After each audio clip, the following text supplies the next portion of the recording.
오늘 읽은 이 본문 말씀은 바벨론 제국이 무너지는 이야기입니다. 바벨론 제국이 어느 나라에 의해서 무너졌는가 하면 메대와 바사에 의해 무너졌지요. 오늘 본문 30절과 31절을 한번 보겠습니다.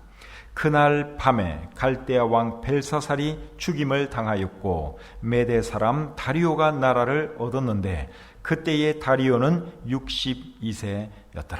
자, 여기 보니까 이 바벨론 제국이 결국 어느 나라에 의해서 무너졌는가 하면 메대와 바사에 의해서 무너진 것을 알 수 있죠. 메대라고 하는 나라는 오늘날 이란의 북쪽 지방에 있던 나라였습니다. 근데 이 나라는 바사, 즉 페르시아에게 합병이 됩니다. 바사, 페르시아는 오늘날의 이란을 말합니다. 이란의 국호가 이란 되기 전에는 페르시아였습니다. 그리고 이란은 지금도 공용어가 페르시아어입니다. 그래서 우리 성경에 나오는 바사, 페르시아는 오늘날의 이란을 말하는 거예요. 그리고 이 메대라고 하는 이 나라는 오늘날 이란의 북쪽 지방에 있던 나라였는데 한때는 굉장히 강했습니다. 오늘 본문에 읽은 것처럼 바벨론 제국을 무너뜨릴 정도로 강했는데 그러고 나서 얼마 되지 않아서 페르시아 제국에 합병이 됩니다. 그래서 바벨론 제국이 어느 나라에 의해서 무너졌느냐 하면 메대와 바사에 의해서 무너졌다. 이렇게 말하는 것이 정답입니다. 그리고 바벨론이 메대와 바사에 의해 멸망한 해는 기원전 539년입니다. 기원전 몇 년이라고요? 539년. 외워두세요. 제가 나중에 또 물을 거예요. 기원전 539년에 바벨론 제국이 메대와 바사에 의해 무너졌습니다. 유다가 바벨론 제국에 의해 멸망당했는데 바벨론 제국에 의해 유다가 멸망한 해는 몇 년이죠? 기원전 586년입니다. 그러니까 유다가 바벨론에 의해서 무너진 지 47년 뒤에 유다를 무너뜨린 바벨론도 결국 무너지고 말았습니다. 그러니까 이 세상에 영원한 제국은 있습니까? 없습니까? 없습니다. 한때는 강했다 할지라도 오래 못 갑니다. 이 세상에 영원한 제국은 하나도 없습니다. 느부갓네살 왕이 자신의 제국이 영원하기를 바라면서 금 신상을 만들었죠. 그런데 바벨론 제국이 영원히 가지를 못했습니다. 그런데 여러분, 바벨론이 메대와 바사에 의해 무너졌을 때 바벨론 제국의 왕이 누구였는가 하면 누구였습니까? 오늘 본문에 나오는 벨사살 왕이었습니다. 그런데 오늘 이 본문을 잘 읽어보시면 벨사살이 느부갓네살 왕의 아들인 것처럼 나와 있습니다. 2절을 한번 보겠습니다. 2절. 벨사살이 술을 마실 때에 명하여 그의 부친 느부갓네살이 예루살렘 성전에서 탈취하여 온 금, 은 그릇을 가져오라 명하였으니, 여기 보니까 부친 느부갓네살이라고 말씀을 하고 있죠. 그 다음에 11절 보세요. 11절 중간부터 보시면 왕의 부친 느부갓네살 왕이 그를 세워 박수와 술객과 갈대아 술사와 점쟁이의 어른을 삼으셨으니, 여기도 보면 왕의 부친, 즉 벨사살의 부친 느부갓네살 왕, 이런 표현이 나옵니다. 그리고 13절에 보시면 이에 다니엘이 부름을 받아 왕의 앞에 나오매 왕이 다니엘에게 말하되 네가 나의 부왕이 유다에서 사로잡아온 유다 자손 중에 그 다니엘이냐. 여기도 벨사살이 다니엘에게 뭐라는가 하면 네가 나의 부왕, 즉 느부갓네살이 유다에서 사로잡아온 그 다니엘이냐, 그렇게 물었습니다. 그래서 오늘 이 본문을 보시면 벨사살의 아버지가 누굽니까? 느부갓네살처럼 보이죠. 근데 실제로는 벨사살은 느부갓네살의 아들이 아니라 손자입니다. 그러니까 오늘 이 본문에 나오는 부친이라고 하는 이 용어는 할아버지나 선조의 개념으로 사용되는 단어입니다.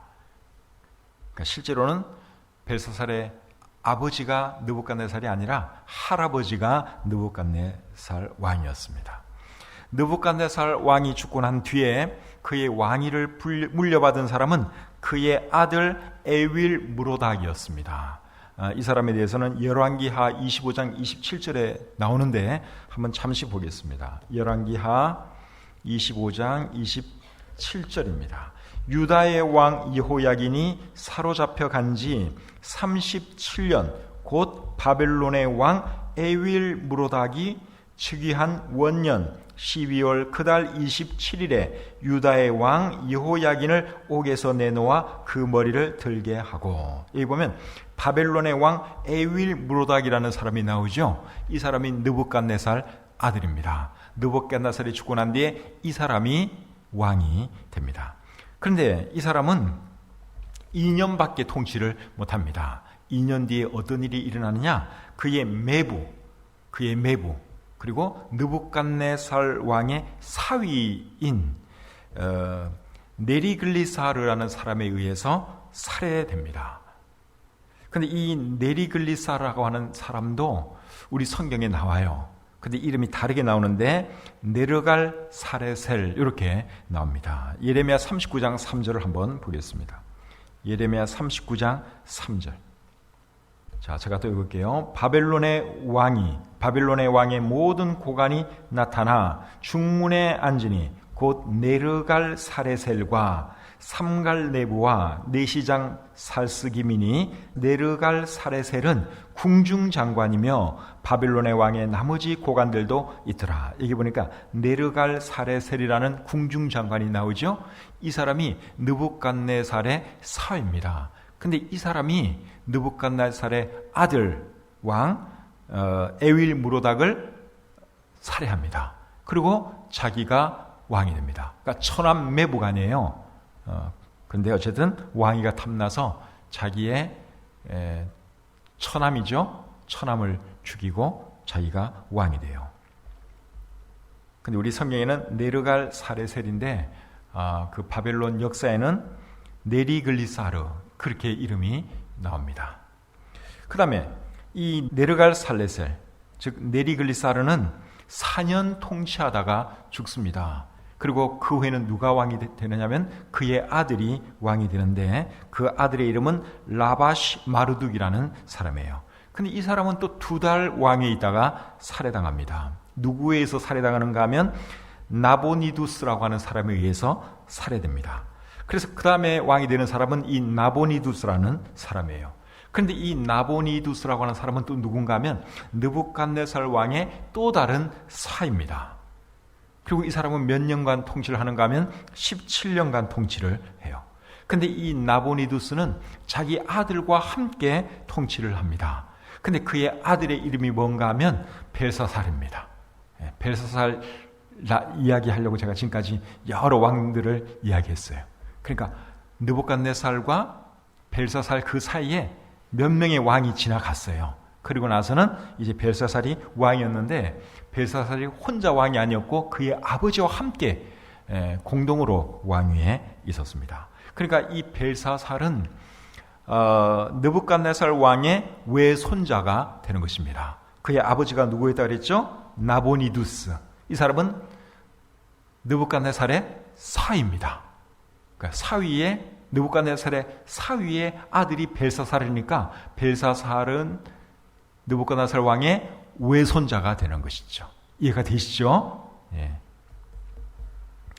그리고 바벨론 제국의 역사는 벨사살이 죽으면서 끝이 나게 됩니다. 끝이 난 해가 기원전 몇 년이라고 그랬어요? 기원전 539년. 예, 외워놓으세요. 나중에 또 물을 거예요. 중요한 해이기 때문에 제가 자꾸 묻습니다. 그러니까 다니엘은 여러분 기원전 605년에 끌려온 사람이에요.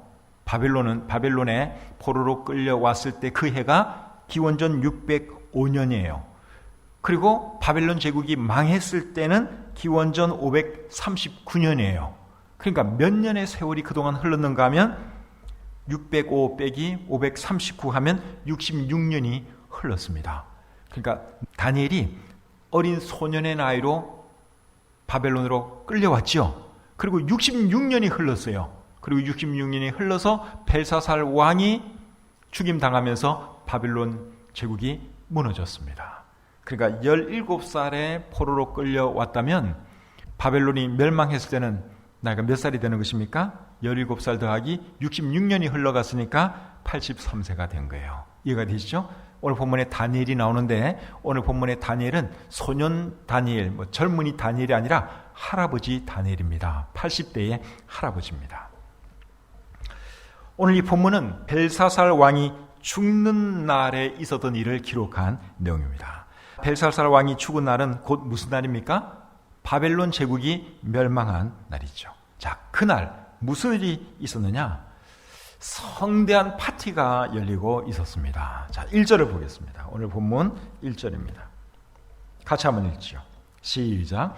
벨사살 왕이 그의 귀족 1000명을 위하여 큰 잔치를 베풀고 그 1000명 앞에서 술을 마시니라.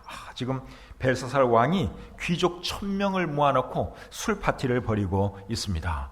근데 지금 술 파티를 벌일 상황은 아닙니다. 왜냐하면 오늘 이 본문에는 기록이 되어 있지 않지만 지금 메대와 바사 군대가 바벨론 성을 포위하고 있기 때문에 그렇습니다. 이미 메대와 바사 군인들이 바벨론 성 주위를 포위를 했어요.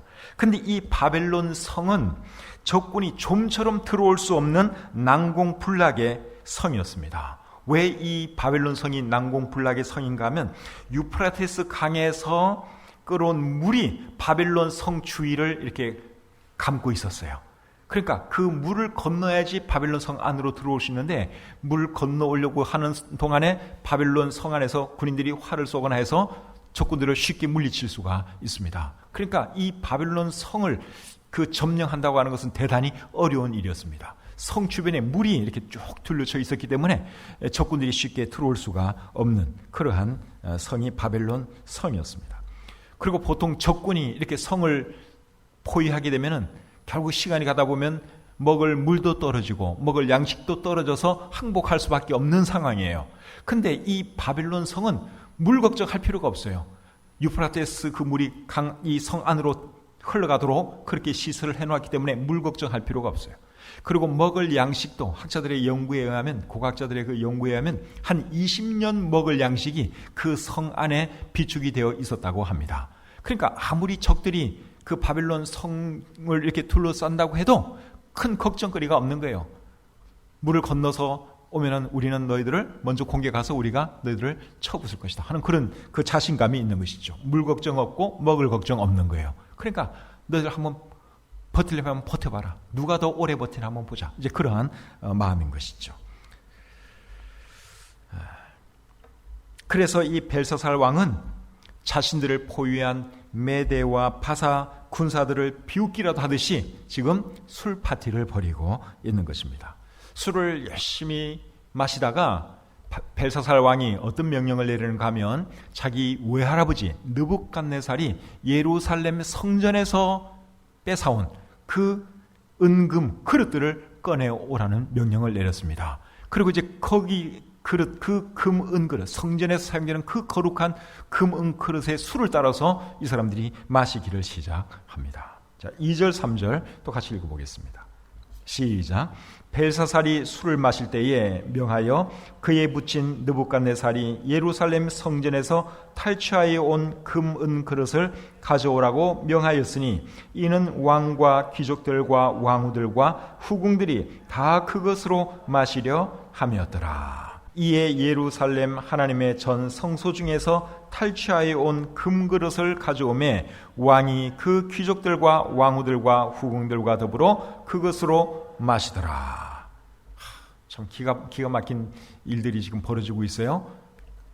지금 술 파티를 벌이고 있는데 하나님의 성전에서 가져온 그 거룩한 성물에다가 술을 따라서 이제 왕도 마시고 거기 있는 모든 사람들이 이렇게 즐기고 있습니다. 그러면서 또 자기들이 섬기는 신들을 찬양했다고 4절이 기록하고 있습니다. 자, 4절 보겠습니다.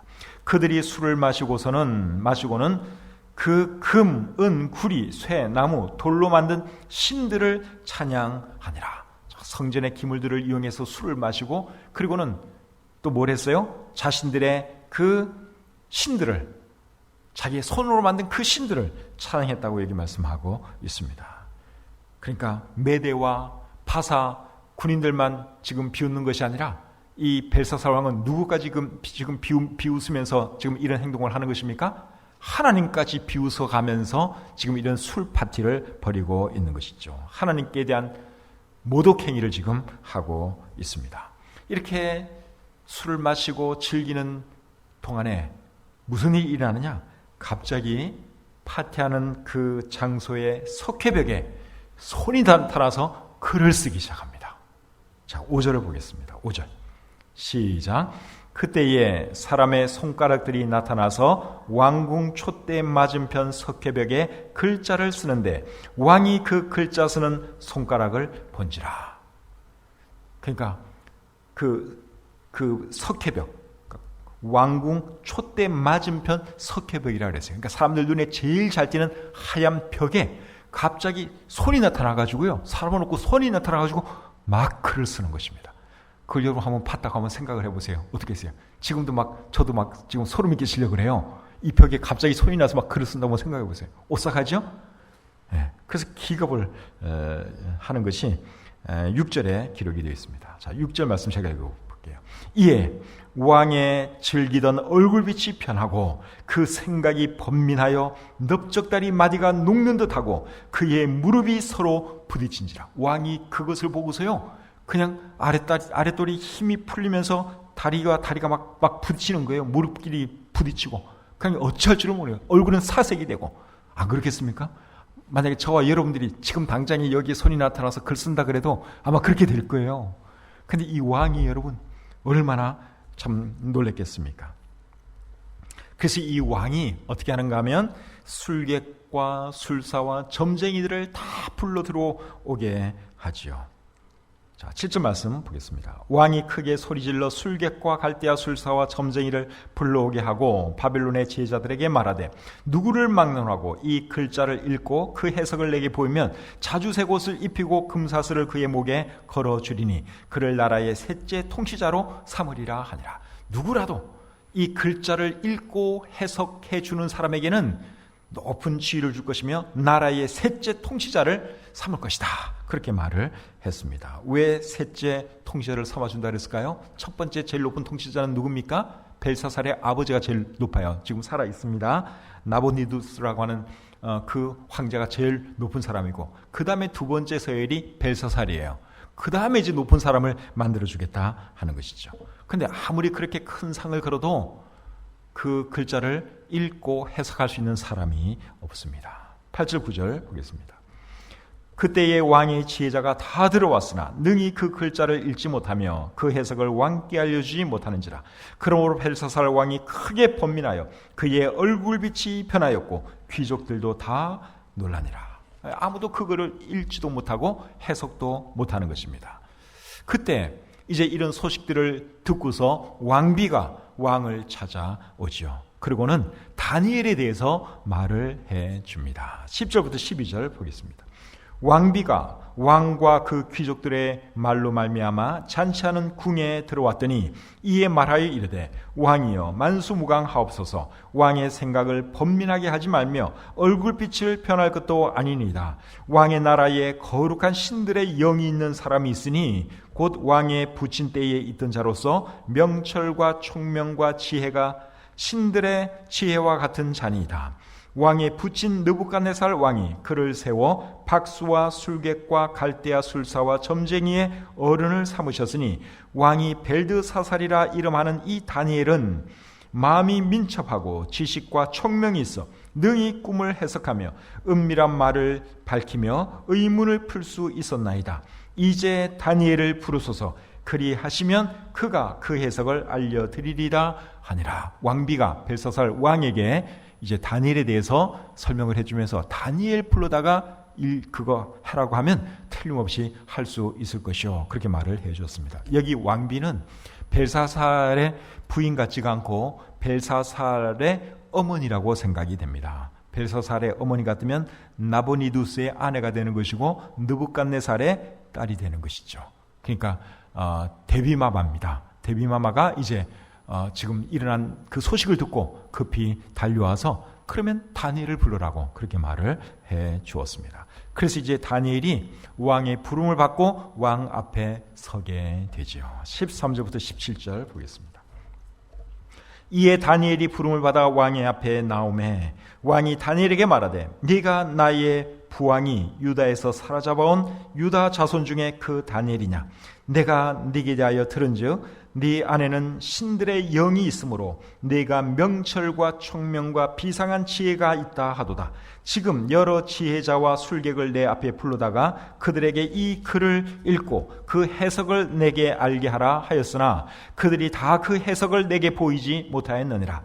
내가 네게 대하여 들은즉 너는 해석을 잘하고 의문을 푼다 하도다. 그런즉 이제 네가 이 글을 읽고 그 해석을 내게 알려주면 내게 자주색 옷을 입히고 금 사슬을 내 목에 걸어주어 너를 나라의 셋째 통치자로 삼으리라 하니 다니엘이 왕에게 대답하여 이르되 왕의 예물은 왕이 친히 가지시며 왕의 상급은 다른 사람에게 주옵소서. 그럴지라도 내가 왕을 위하여 이 글을 읽으며 그 해석을 아뢰리이다. 자, 이제 드디어 다니엘이 왕 앞에 섰어요. 그리고 다니엘이 그 다니엘에게 벨사살 왕이 네가 만약에 저 글을 읽고 해석해주면 너를 높은 사람 만들어줄 것이고 그리고 상도 많이 줄 거라고 말을 했죠. 그 말을 들은 다니엘이 뭐라 그랬어요?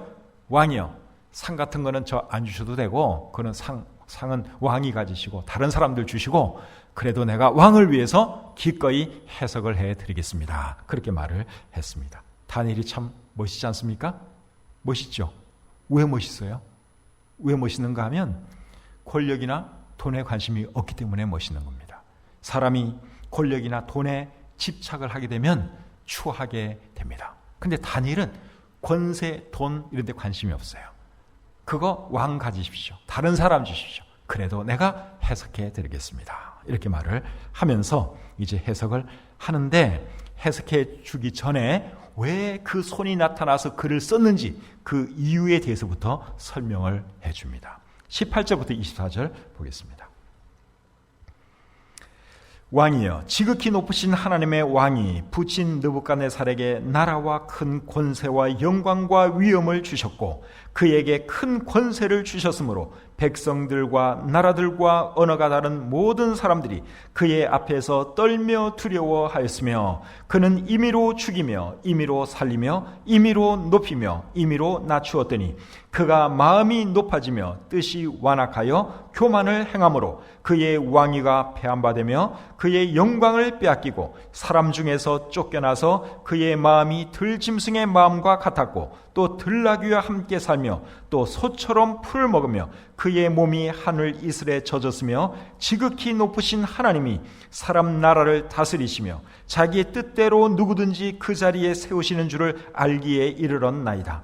벨사살이여, 왕은 그의 아들이 되어서 이것을 다 알고도 아직도 마음을 낮추지 아니하고 도리어 자신을 하늘의 주제보다 높이며 그의 성전 그릇을 왕 앞으로 가져다가 왕과 귀족들과 왕후들과 후궁들이 다 그것으로 술을 마시고 왕이 또 보지도 듣지도 알지도 못하는 금, 은, 구리, 쇠와 나무, 돌로 만든 신상들을 찬양하고 도리어 왕의 호흡을 주장하시고 왕의 모든 길을 작정하시는 하나님께는 영광을 돌리지 아니한지라. 이러므로 그의 앞에서 이 손가락이 나와서 이 글을 기록하였나이다. 왜 갑자기 손가락이 나타나서 참 희한한 글을 썼는지 그 이유를 설명을 해 주었죠. 그 이유가 뭡니까?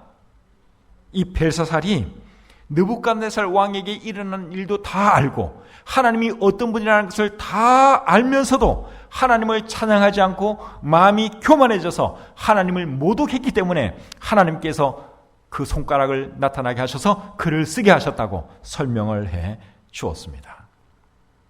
그러니까 이 벨사살은 여러분 굉장히 어리석은 사람이에요. 몰랐다면 하나님이 누군지도 모르고 자기 할아버지에게 어떤 일이 있었는지 몰랐다면 모르니까 뭐 우상숭배도 할 수 있고 실수도 할 수 있고 그래요. 근데 이 사람은 다 아는 사람이에요. 자기 할아버지가 교만하다가 결국 하나님의 벌을 받아서 짐승 같은 그런 생활을 한 것도 알고 있어요. 그리고 나중에는 하나님을 경외하는 사람이 된 것도 알고 있어요. 그런데도 이 사람이 하나님을 섬기지 아니하고 하나님을 모독하고 그리고 우상을 여전히 섬겨서 결국 하나님께서 이제 이런 일을 하신 것이죠. 잠언 22장 3절에 보시면 슬기로운 자는 재앙을 보면 숨어 피하여도 어리석은 자는 나가다가 해를 받느니라 하는 말씀이 있어요.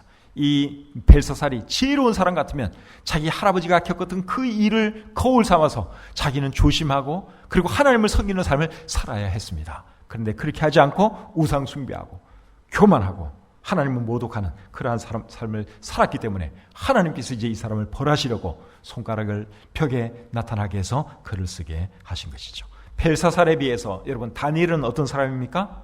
다니엘은 용감한 사람이죠. 왕에게 바른 말 한다고 하는 것, 그리고 왕을 책망한다고 하는 것, 이거는 보통 용기가 없으면 할 수 없는 일입니다. 그런데 이 다니엘이 왕 앞에서 할 말 다 하죠.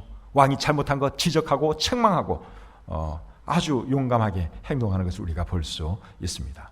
그런데 성경을 읽어보면 하나님의 사람들은 이렇게 대체로 용감했던 것을 볼 수 있습니다. 나단 선지자도 굉장히 용감했죠. 다윗 왕이 자기의 죄를 숨기려고 했을 때 나단 선지자가 왕에게 찾아가서 책망하죠.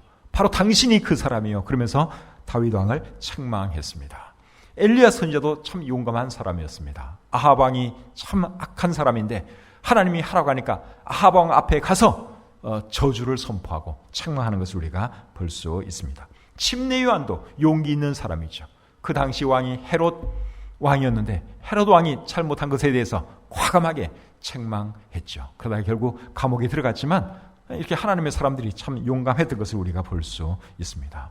저와 여러분들도 다니엘처럼 용기 있는 그런 사람들이 될 수 있기를 바랍니다. 할 말 있으면 하는 거죠. 잘못에 대해서, 불의에 대해서는 할 말 할 줄 알아야 하는 것입니다. 자, 이제 다니엘이 손가락으로 쓴 그 글씨를 해석하는 내용을 보겠습니다. 25절부터 28절 보겠습니다. 기록된 글자는 이것이니 곧 메네 데겔 우바르시니라. 그 글을 해석하건대 메네는 하나님이 이미 왕의 나라의 시대를 세워서 그것을 끝나게 하셨다 하며, 데겔은 왕을 저울에 달아보니 부족함이 보였다 하며, 베레스는 왕의 나라가 나뉘어서 메대와 바사 사람에게 준바되었다 함이니이다. 자, 그 글자가 결국은 무슨 글씨예요? 메네 데겔 우바르신, 그 글자입니다. 그 손가락이 하얀 그 석회벽에 쓴 글자는 메네 데겔 우바르신이었어요. 근데 왜 글씨를 못 읽었는가 하면 히브리 글자도 그렇고 이 글자는 아람어인데요, 받침이 없어요. 히브리어는 받침이 없고 아람어도 받침이 없습니다. 근데 히브리 사람들은 무슨 글자를 쓰면 금방 그냥 이 감이 있어가지고 금방 발음을 해요. 근데 이제 모르는 사람들은 저걸 어떻게 자음만 있으니까 읽을 수가 없는 거예요. 근데 이제 자음만 이렇게 쭉 있으니까 점쟁이들도 그렇고 지혜자들이 자, 저거 하나하나 저 알파벳은 알겠는데 저게 도대체 어떻게 읽어야 되지 모르는 거예요. 저게 명사인가 동사인가 이러면서 헷갈리는 거죠. 못 읽는 거예요. 못 읽으니까 당연히 그 의미도 알지 못하고. 그런데 다니엘이 그거를 읽어줬어요. 메네 데겔 우바르신, 그렇게 읽어줬어요. 그리고 그 뜻도 이제 설명을 해주는데, 메네라는 말은 수를 세웠다, 그런 뜻입니다. 무엇의 수를 세웠는가 하면 왕의 나라의 날수를 세웠다는 것입니다. 26절을 여러분 다시 보세요. 그거를 해석하건대 메네는 하나님이 이미 왕의 나라의 시대를 세워서 그것을 끝나게 하셨다 하며, 그러니까 왕의 나라를 세웠다, 그런 뜻이에요. 그 다음에 데겔은 저울에 달았다 하는 뜻인데, 무엇을 저울에 달았느냐? 왕을 저울에 달았다, 그겁니다. 27절 다시 보겠습니다. 데겔은 왕을 저울에 달아보니 부족함이 보였다 하며. 그러니까 데겔이라는 말은 저울에 달았다, 그런 의미인데 뭘 달았다는 것입니까? 왕을 하나님이 저울에 달아봤다, 그 말이에요. 그리고 우바르신, 이 말은 그리고 나누어졌다, 그러한 뜻입니다. 우는 그리고입니다. 그리고, 우는 그리고라는 뜻이고, 바르신은 나누어졌다, 그 뜻입니다. 무엇이 나누어졌다는 것입니까? 왕의 나라가 나누어졌다, 그 뜻이에요. 28절 다시 보겠습니다. 베레스는 왕의 나라가 나뉘어서 메대와 바사 사람에게 준바되었다 함이니이다. 그러니까 여러분, 메네 데겔 우바르신, 이 말의 의미는 뭔가 하면 세웠고 달았고 그리고 나누어졌다, 그 뜻이에요. 그리고 정확한 의미는 여기 다 이미 다니엘이 설명을 해 줬어요. 그러니까 왕의 나라 날수를 하나님이 세웠고, 그리고 왕을 저울에 달았고, 그리고 왕의 나라를 다른 나라에 나누어 줬다, 그런 뜻입니다.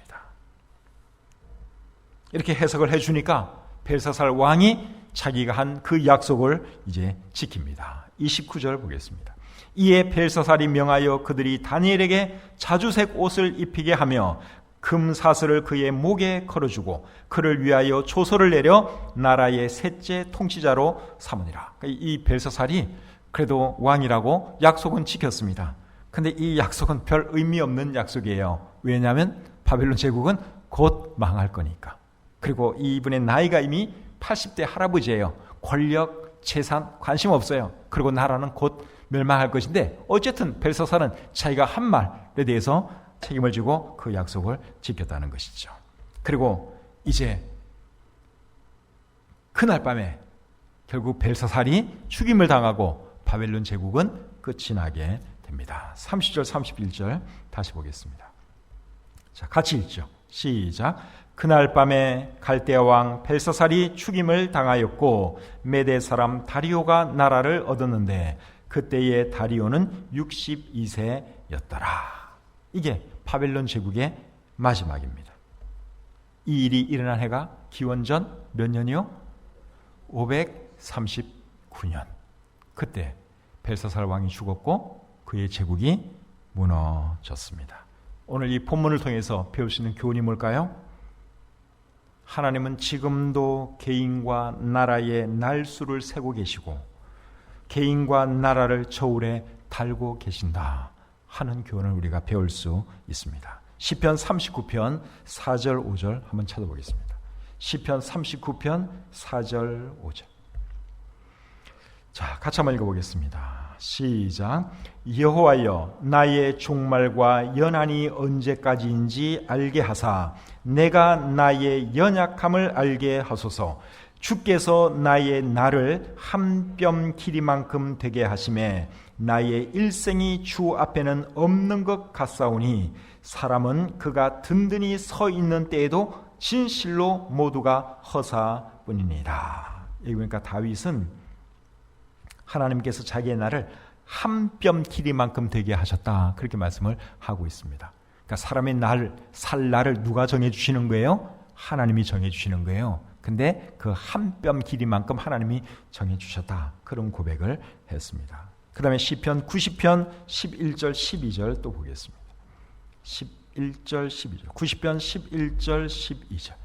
자, 같이 읽죠. 시작. 누가 주의 노여움의 능력을 알며 누가 주의 진노의 두려움을 알리까? 우리에게 우리 날 계수함을 가르치사 지혜로운 마음을 얻게 하소서. 그래서 우리가 우리 날 얼마나 남았을까? 그거 셀 줄 알아야 돼요. 과연 하나님께서 나에게 지금 얼마 만에 나를 허락하셨고, 그리고 지금 나는 어디까지 와 있을까? 그거를 계수할 줄 알아야 되는 거예요. 셀 줄 알아야 하는 것입니다. 하나님이 지금 우리의 날을 세고 계세요. 누구누구 이제 며칠 남았네? 하나님 다 세고 계세요. 그걸 우리가 생각할 줄 알아야 하는 것입니다. 그 다음에 사무엘상 2장 3절 보겠습니다. 사무엘상 2장 3절. 자, 또 같이 읽어볼까요? 시작. 심히 교만한 말을 다시 하지 말 것이며 오만한 말을 너희의 입에서 내지 말지어다. 여호와는 지식의 하나님이시라. 행동을 달아보시니라. 우리 하나님은 우리의 행동을 저울에 놓고 달아보신다 그랬어요. 잘하고 있는지 못하는지, 죄가 얼마나 많은지, 무게가 어떻게 되는지 하나님께서 우리를 저울에 놓고 달고 계신다고 말씀하고 있습니다. 잠언 24장 12절 또 보겠습니다. 잠언 24장 12절. 자, 같이 읽겠습니다. 시작. 내가 말하기를 나는 그것을 알지 못하였노라 할지라도 마음을 저울질 하시는 이가 어찌 통찰하지 못하시겠으며 내 영혼을 지키시는 이가 어찌 알지 못하겠느냐. 그가 각 사람의 행위대로 보응하시리라. 자, 이 말씀은 하나님께서 우리의 마음을 저울질 하신다, 그렇게 말씀을 하고 있죠. 우리의 마음을 저울질하고 계시고 우리의 행동을 지금 저울질하고 계세요. 우리 하나님이 똑바로 사는지 안 사는지, 바르게 사는지 안 사는지 저울에 놓고서 하나님의 기준을 가지고 우리를 다 이렇게 재고 있다 그 말이죠. 그러니까 우리가 여러분 하나님을 의식하면서 살아야 하는 것입니다. 하나님은 지금 이 순간에도 우리의 날수를 세우고 계시고, 우리 나라의 날수를 세우고 계시고, 모든 나라들의 날수를 세우고 계시고, 또 우리 개인을 저울질하고 계시고, 나라들을 저울질하고 계시는 분이 우리 하나님이세요. 그래서 우리가 정말 하나님을 두려워하면서 하나님을 의식하면서 살아야 하는 것입니다. 누가복음 12장에 보시면 어리석은 부자 이야기가 기록되어 있습니다. 이 사람은 자기 자신을 위해서 많은 좋은 계획들을 세웠어요. 그런데 하나님에 대한 생각은 전혀 하지 않고 살아갔습니다. 이 사람은 여러 날 오래오래 잘 먹고 잘 살 줄 알았어요. 근데 하나님이 그 사람의 날을 카운트하셨는데 하나님은 언제 그 사람을 데려가는 것입니까? 오늘 밤에 데려가는 거예요. 근데 이 사람은 그것도 알지 못하고 내가 잘 먹고 잘 살아야지, 오래오래 잘 먹고 잘 살아야지, 하나님의 날, 하나님께서 자기의 날을 카운트하는 것을 까마득하게 생각하지 못하고 그냥 자기 마음대로 그렇게 계획을 세웠기 때문에 하나님은 그 사람을 어리석은 자요, 내가 오늘 내 생명을 취하리니 그러면 네 가진 것이 누구의 것이 되겠느냐, 하나님께서 그 사람을 어리석다고 말씀하셨습니다. 그래서 우리 개인의 종말이 여러분 언제 찾아올지 모릅니다. 어느 날 갑자기 죽을 수 있습니다. 그게 우리들의 생명이에요. 내가 지금 젊다고 해서 무조건 80살, 90살까지 살 수 있느냐? 그렇게 살면 좋은데 그건 아무도 보증 못하죠. 먼저 가거나 이런데 나이 상관없어요. 뭐 건강하다고 안 죽나요? 건강한 사람이 어느 날 갑자기 가기도 합니다. 개인의 종말 언제라도 찾아올 수 있습니다. 시편 62편 3절에 보면 다윗은 사람에 대해서 넘어지는 담과 흔들리는 울타리라고 비유를 했습니다. 흔들리는 담, 넘어지는 담. 여러분 담이 이렇게 있는데 곧 넘어질 담. 이해가 되시죠? 그리고 울타리가 있는데 흔들흔들 그래요. 언제 넘어질지 몰라요. 사람이 딱 그렇다는 것입니다. 근데 저는 이 말씀이 요새 마음에 갑자기 와닿기 시작했어요. 제가 굉장히 건강한 편인데 요새는 밤에 자다가 일어나잖아요. 그럼 제가 이렇게 오른쪽으로 이렇게 넘어지려고 그래요. 그래서 요새는 좀 조심하려고 합니다. 그래서 생각나는 것이, 그렇지, 사람은 흔들리는 담과 같고 넘어지는 울타리 같다 그랬는데, 야 진짜 그러네. 그래서 제가 요새는 밤에 잠 깨서 이렇게 화장실에 갈 때요, 갑자기 확 안 일어나고 조심조심 일어납니다. 갑자기 이렇게 일어나가지고 제가 넘어질 뻔한 적이 몇 번 있거든요. 참 이 사람이 진짜 아무것도 아니라는 거예요. 한 나라가 망하는 것도 마찬가지 아니겠습니까? 한 나라가 망하는 것도 여러분 순간이에요. 한 나라를 세우는 데는 수십 년이 걸리고 수백 년이 걸리지만 한 나라가 무너지는 데는 그렇게 오래 걸리지 않을 수도 있습니다. 정책을 세우는 사람들이 정책 하나 잘못 세워도 이 나라가 수십 년 후퇴해버립니다. 맞는 말이죠? 그러니까 정책을 잘 세워야 되는 거예요. 그래서 나라가 계속 발전하는 것이지, 정책을 잘못 세운다든가 나라를 엉뚱하게 칠해 나간다가 그러면 나라가 팍팍팍팍 그냥 후퇴되는 거예요. 그리고 갑자기 전쟁이라도 한번 일어나 보십시오. 하루아침에 쌓아올린 모든 것들이 다 무너져 내릴 수가 있습니다. 나라가 망하는 것도 여러분 일순간에 망할 수 있다고 하는 것을 우리가 알아야 합니다. 북한 정권도 어느 날 갑자기 좀 이 바벨론 제국처럼 그렇게 되었으면 참 좋겠는데, 하나님이 뭐 언젠가는 그렇게 하시지 않을까 생각합니다. 그러니까 개인도 그렇고 나라도 그렇고 여러분 우리가 이게 언제 어떻게 될지 모르는 거예요. 나라의 운명도 마찬가지. 개인의 운명은 뭐 더 말할 것도 없고. 그런데 인류 역사가 끝나는 것도 마찬가지입니다. 인류 역사가 끝나는 것도 마찬가지. 뭐 이 인류 역사가 여러분 앞으로도 계속 영원 무궁토록 지속될 것 같죠. 그런데 우리 성경은 그렇게 말하지 않아요. 인류 역사는 예수님께서 공중으로 재림하시고 그 후에 지상으로 재림하면 인류 역사는 끝나는 거예요. 그런데 우리 예수님이 언제 오실지 모르니까 너희는 늘 준비하고 있으라. 인자가 생각지 않은 때, 너희가 생각지 않은 때 인자가 올 것이다. 우리 예수님이 그렇게 말씀하셨죠. 그러니까 인류 역사도 언제 끝날지 몰라요. 그래서 우리가 정말 조심하면서 주님께서 우리의 날을 계수하고 있다. 우리 나라의 날을 계수하고 있다. 이 세상 모든 나라들을 주님께서 주관하고 있다 하는 것을 우리가 늘 기억하면서 하나님을 의식하면서 살아야 하는 것이죠. 그래서 언제 우리 주님이 우리를 부르시고 언제 주님이 다시 오신다 해도 부끄럼 없이 주님을 만날 수 있는 그러한 삶을 살았으면 좋겠습니다. 어떻게 사는 것이 그렇게 사는 것일까요? 다니엘처럼 살면 됩니다. 다니엘이 오늘 이 본문에서 어떻게 살았어요? 돈과 권력 위에서 안 살았습니다. 오늘날 사람들이 돈, 권력 뭐 이런 거 계속 추구하며 살잖아요. 근데 다니엘은 그런 거 초월하고 살았어요. 그리고는 늘 하나님 말씀에 순종하면서 하나님께 영광 돌리는 삶을 살았습니다. 저와 여러분들도 그렇게 살아감으로 하나님이 언제 우리를 부른다 할지라도, 언제 우리 주님이 다시 오신다 할지라도 부끄러움 없이 주님 만날 수 있는 저와 여러분들이 다 되시기를 우리 주님의 이름으로 축복합니다. 구독과 좋아요, 알림 설정 잊지 마세요. 강효민 목사님의 다니엘서 강해 설교집 장래일은 이러합니다를 구입하기 원하는 분은 기독교 서점이나 인터넷 서점에서 구입하실 수 있습니다.